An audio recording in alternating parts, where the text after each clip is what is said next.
Shalom to all my dear friends. மகிழ்ச்சியாக இருப்பீங்க நான் கர்த்தருக்குள்ள விசுவாசிக்கின்றேன். இந்த நாள்லையும் நீங்க யோசிக்கலாம், கர்த்தர் இந்த நன்மைகளை தரமாட்டாரா?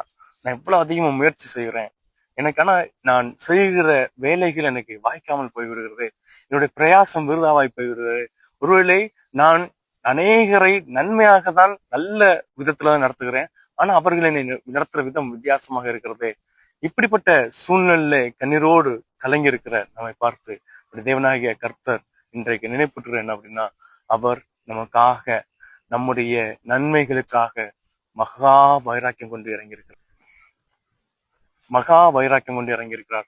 ஒருவேளை நீங்க யோசிக்கலாம், இது எப்படி நடக்கும், கர்த்தர் எப்படி செய்வார்?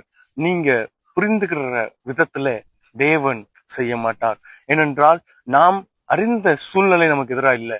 ஒருவேளை இந்த நபர்னால ஆபத்து வரும், இந்த சூழ்நிலையில நான் தப்பிச்சா போதும் அப்படின்னு நம்ம நினைச்சிட்டு இருப்போம். ஆனா அது வழியே நமக்கு ஆபத்து இல்லை.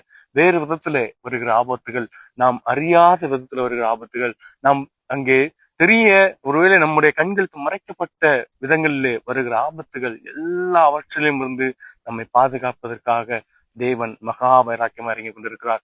நாம் யோசிக்காத நன்மைகள், நாம் நினைக்காத உயர்வுகளை நமக்கு தருவதற்காக தேவன் மகா வைராக்கியம் கொண்டு நமக்காக வேலை செய்து கொண்டிருக்கிறார். எனவே அவருடைய மகா வைராக்கியத்தை அறிந்தவர்களாய் தேவன் நிச்சயமாக நமக்கு நன்மைகளை தருவார். நாம் அறியாத, நாம் புரிந்து கொள்ள முடியாத நன்மைகளை, மேன்மைகள் நமக்கு தந்து ஆசீர்வதிப்பார் என்பதை உணர்ந்தவர்களாய் மகிழ்ச்சியோடு இந்த நாளை துவக்கும். தேவன் தாமே நம்மை ஆசீர்வதிப்பார். God bless you all.